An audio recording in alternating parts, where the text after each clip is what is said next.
Hello friends, welcome UPSC preparation only channel में आपका स्वागत है। दोस्तों, आज के इस वीडियो में हम लोग भारत का जो भी स्थल रामसर साइट्स के अंतर्गत शामिल है उससे संबंधित फैक्ट्स को कवर करेंगे। आपको पता है कि 1971 में ईरान का एक शहर है रामसर, वहाँ पे आर्द्रभूमि के संरक्षण के लिए यानी कि जो वेटलैंड्स है उसके संरक्षण के लिए एक सम्मेलन हुआ और उसके अंतर्गत पूरे विश्व के कुछ अलग अलग स्थलों को इस रामसर साइट्स में शामिल किया गया जो भी आर्द्रभूमि थी और उसके संरक्षण का प्रयास किया गया। भारत 1982 में 1982 में जो है इसमें शामिल हुआ, रामसर साइट्स रामसर कन्वेंशन में शामिल हुआ और इस तरह से जो है भारत का अब तक जो है टोटल 27 ऐसा साइट्स है, टोटल 27 ऐसा स्थल है जो कि रामसर साइट्स के अंतर्गत आता है।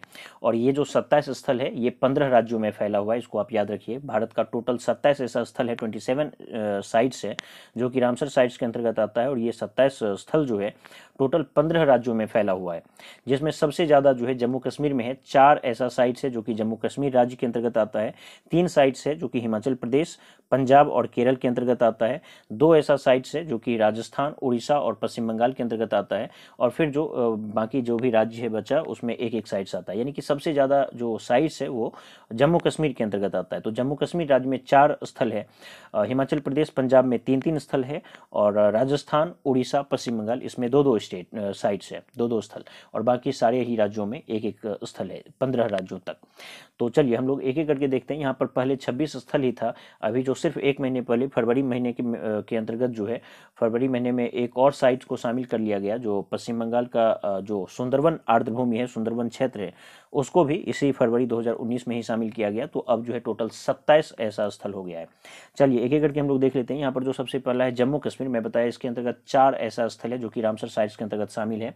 सबसे पहला है वुलर झील, दूसरा है सोमोरिरी लेक, तीसरा है सूरीनसर मानसर लेक और चौथा है होकरसर आर्द्रभूमि।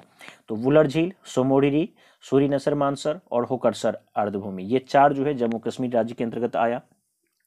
फिर हिमाचल प्रदेश है, इसके अंतर्गत 3 साइट्स है, तो चंद्रताल आर्द्रभूमि, पोंग डैम झील और रेणुका, ये 3 जो है हिमाचल प्रदेश के अंतर्गत आया। यहाँ पर आपको ये ध्यान में रखना हो कि रेणुका आर्द्रभूमि जो है सभी भारत के सभी आर्द्रभूमियों में सबसे छोटा है, क्षेत्रफल के मामले में सबसे छोटा जो आर्द्रभूमि है रेणुका है। तो रेणुका आर्द्रभूमि ये आपको हिमाचल प्रदेश में हो गया। रेणुका झील से जो संलग्न आर्द्रभूमि है तो रेणुका आर्द्रभूमि सबसे छोटा है। उसके बाद जो है तो हिमाचल प्रदेश में चंद्रताल, पोंग डैम और रेणुका। पंजाब के अंतर्गत फिर से 3 साइट्स आएगा, कंजली झील से संबंधित आर्द्रभूमि, तो कंजली आर्द्रभूमि आप कह सकते हैं, रोपड़ झील से संबंधित आर्द्रभूमि और हरिके झील से संबंधित आर्द्रभूमि। तो पंजाब में कंजली, रोपड़ और हरिके, ये 3 आपको ध्यान में रखना होगा। और जो हरिके झील है या हरिके आर्द्रभूमि है, ये मानव निर्मित एक तरह से झील है, कृत्रिम झील है और सतलज व्यास के संगम पर जो हरिके बांध बनाया गया है तो उसके आसपास जो भी आर्द्रभूमि विकसित हुआ तो उसी को इसके अंतर्गत रखा गया। तो हरिके के विषय में याद रखिए कि ये भारत का जो जितना भी 27 साइट्स है उसके अंतर्गत ये एकमात्र है जो कि कृत्रिम है, यानी कि मानव निर्मित ये आर्द्रभूमि है। उसके बाद जो तीसरा है, चौथा केरल राज्य है, इसके अंतर्गत 3 साइट्स है, अष्टमुडी आर्द्रभूमि, सष्टमकोट्टा झील से संबंधित आर्द्रभूमि और वेम्बनाद आर्द्रभूमि। तो यहाँ पर जो वेम्बनाद आर्द्रभूमि है ये एरिया के मामले में सबसे बड़ा आर्द्रभूमि है, तो इसके विषय में याद रखिए। जिस तरह से आप हिमाचल प्रदेश में देखिए रेणुका सबसे छोटी आर्द्रभूमि है, उसी तरह से केरल के अंतर्गत जो वेम्बनाद है, वेम्बनाद या वेम्बानाद भी इसको पढ़ते हैं, तो ये जो है सबसे बड़ी आर्द्रभूमि है। तो केरल के अंतर्गत अष्टमुडी, सष्टमकोट्टा और वेम्बनाद झील या वेम्बनाद आर्द्रभूमि। उसके बाद 3 ऐसा राज्य है जिसके अंतर्गत 2-2 साइट्स है। तो पहला जो है राजस्थान है, सांभर झील और केवलादेव राष्ट्रीय उद्यान, ये दोनों आप याद रखिए। सांभर झील से संबंधित जो आर्द्रभूमि है ये राजस्थान में आया और केवलादेव राष्ट्रीय उद्यान जो है ये भी राजस्थान के अंतर्गत आया। तो केवलादेव के विषय में याद रखिए कि ये मॉन्ट्रियक्स रिकॉर्ड में शामिल है, यानी कि जो भी आर्द्रभूमि है, जो भी वेटलैंड्स है, जब भी किसी भी तरीके से मानवीय हस्तक्षेप की वजह से उस पर ज़्यादा खतरा मंडरा रहा हो या किसी भी वजह से अगर उस पर खतरा ज़्यादा हो या फिर उसका जो उसकी जो परिस्थिति है, पारिस्थितिकी तंत्र है वहाँ का, अगर वो खराब हो रहा हो या उसकी संभावना हो आने वाले समय में, तो उसको मॉन्ट्रियक्स रिकॉर्ड में शामिल कर दिया जाता है। तो भारत का फिलहाल 2 ही ऐसा स्थल है जो कि मॉन्ट्रियक्स रिकॉर्ड में शामिल है, एक तो केवलादेव राष्ट्रीय उद्यान है और दूसरा मणिपुर का लोकटक झील है। पहले जो है इसमें चिल्का झील से संबंधित जो आर्द्रभूमि थी उड़ीसा में वो भी शामिल था, लेकिन अब वो हट गया है, यानी कि अब उस पर से खतरा जो है खत्म हो गया है। तो फिलहाल जो है केवलादेव राष्ट्रीय उद्यान जो यहाँ पर आप राजस्थान में देख रहे हैं, ये मॉन्ट्रियक्स रिकॉर्ड में शामिल है। उसके बाद जो उड़ीसा है उस पर हम लोग आते हैं। उड़ीसा में भी 2 साइट है जो कि आर्द्रभूमि के अंतर्गत आएगा, रामसर साइट्स के अंतर्गत। तो पहला है आपको चिल्का झील और दूसरा है भितरकनिका मैंग्रोव। तो उड़ीसा का चिल्का झील और भितरकनिका ये भी जो है रामसर साइट्स के अंतर्गत आया। और पश्चिम बंगाल जो है इसके अंतर्गत जो है फिर से 2 साइट है। पूर्वी कोलकाता आर्द्रभूमि जो है, पूर्वी कोलकाता आर्द्रभूमि ये पहले से ही इसमें शामिल था, लेकिन जो सुंदरवन आर्द्रभूमि है जिसको अभी फरवरी 2019 में इसको शामिल किया गया और ये भारत का 27वां इस तरह का आर्द्रभूमि बना। तो याद रखिए कि पश्चिम बंगाल में जो है मुख्य रूप से 2 आर्द्रभूमि रामसर साइट्स में शामिल है, पूर्वी कोलकाता आर्द्रभूमि और सुंदरबन आर्द्रभूमि जिसको अभी शामिल किया गया है। तो ये आपके एग्जाम पॉइंट ऑफ व्यू से जो है इस साल के प्रीलिम्स के पॉइंट ऑफ व्यू से काफी इंपॉर्टेंट है। चलिए, तो इस तरह से हम लोग देखिए जम्मू कश्मीर में 4 साइट्स जो कि रामसर साइट्स में शामिल है, हिमाचल प्रदेश, पंजाब, केरल में 3-3 साइट और राजस्थान, उड़ीसा और पश्चिम बंगाल में 2-2 साइट्स।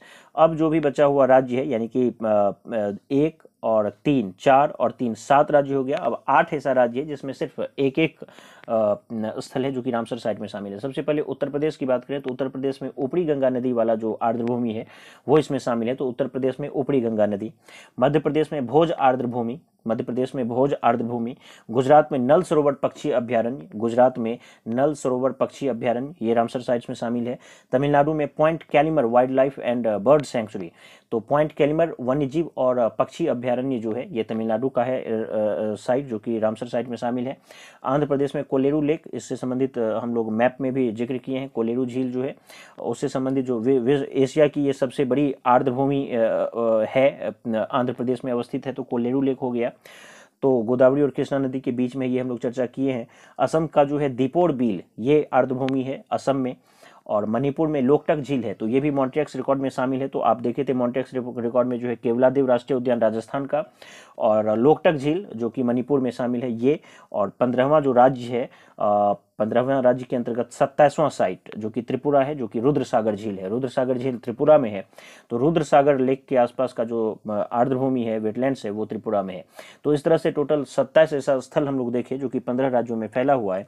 यहाँ पर जो फीचर था वो आपको ध्यान में रखना था कि रेणुका जो है सबसे छोटी आर्द्रभूमि, हरिके झील जो है सबसे बड़ी आर्द्रभूमि, हरिके जो वेम्बानाद आर्द्रभूमि जो है सबसे बड़ी आर्द्रभूमि है।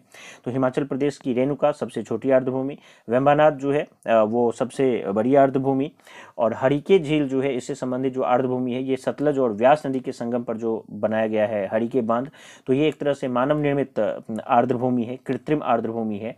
और लेटेस्ट जो शामिल किया गया है सुंदरवन को शामिल किया गया है, सुंदरवन आर्द्रभूमि पश्चिम बंगाल का फरवरी 2019 में, और ये 27वां इस तरह का स्थल बना।